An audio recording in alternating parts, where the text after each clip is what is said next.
Peggy 3. I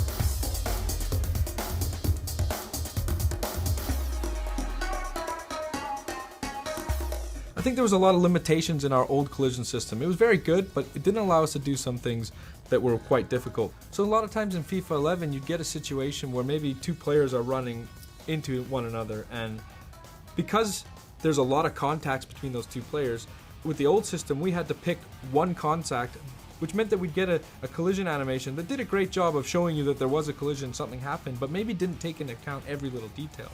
With this year's engine, what you see is when those two players come together, we're resolving for every single collision that happens, and we're really able to preserve the momentum a lot better in the interactions between players.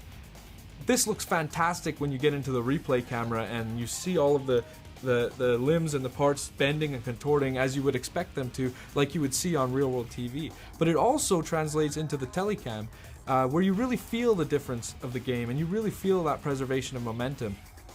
Another benefit that we get is we resolve a lot of our clipping issues in the game this year. In last year's system, we didn't actually account for arm collisions at all, and you couldn't really tell in the telecam, but if you went into replay, you would notice that arms could sometimes clip through a shoulder or clip through a back of your opponents. Well, this year we're resolving every single collision on every single limb of the players when they interact, and the results are quite astounding.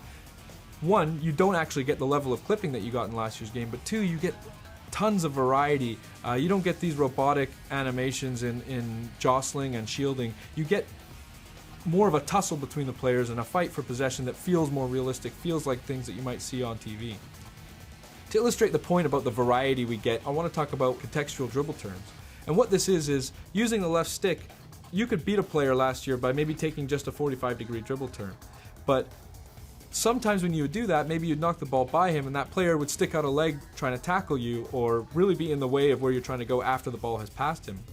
So when you add this year's engine on top of the contextual dribble turns, what you get is realistic behaviors, realistic things that you would see on television happening in the game. Like for instance, a player knocking the ball by a defender, he sticks out a leg to tackle and the dribbler tries to jump out of the way, but he gets caught and he goes down.